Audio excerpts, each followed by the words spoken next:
শেষের পথে 2026 ফুটবল বিশ্বকাপ। প্রথমবার 48 দল নিয়ে অনুষ্ঠিত বিশ্বকাপের শিরোপা নির্ধারণের মাত্র একটি ম্যাচই বাকি। আগামী রোববার 19 জুলাই বাংলাদেশ সময় দিনগত রাত 1টায় শিরোপা নির্ধারণের ম্যাচের মুখোমুখি হবে আর্জেন্টিনা আর স্পেন। দুই দলের লড়াই শেষে চ্যাম্পিয়ন হবে যারা। শিরোপার সঙ্গে সঙ্গেই বিশ্বকাপ ইতিহাসে প্রথমবারের আরও একটি বিশেষ পুরস্কার পাবে তারা।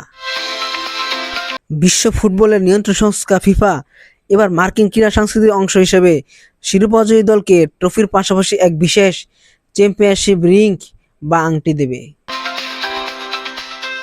সঠিক জনপ্রিয় এই প্রথাটি বিশ্বকাপে প্রথমবারের মতো চালু করেছে। সাধারণত বাস্কেটবল কিংবা ফুটবলের মতো টুর্নামেন্টগুলোতেও চ্যাম্পিয়ন দলকে রিং উপহার দেওয়ার রেওয়াজ থাকলেও ফুটবল বিশ্বকাপে এটিই প্রথম। প্রতিটি আংটির গায়ে থাকছে আলাদা সিরিয়াল নাম্বার।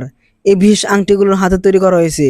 এর এক পাশে থাকবে ফিফা বিশ্বকাপের ভোল ট্রফির নকশা, অন্য পাশে ফাইনাল জয়ী দলের ইতিহাস ও ঐতিহ্য ফুটে উঠবে। ফাইনাল শেষেই ট্রফি ও মেডেল বিতরণের পরে বিজয়ী দলের অধিনায়ক ও কোচের হাতে প্রতিটি হিসেবে দুটি আংটি তুলে দেওয়া হবে। পরবর্তী সময়ে বাকি খেলোয়াড় ও স্টাফদের আঙ্গুলের মাপ অনুযায়ী সেই খেলোয়াড়দের কাছে পৌঁছে দেওয়া হবে।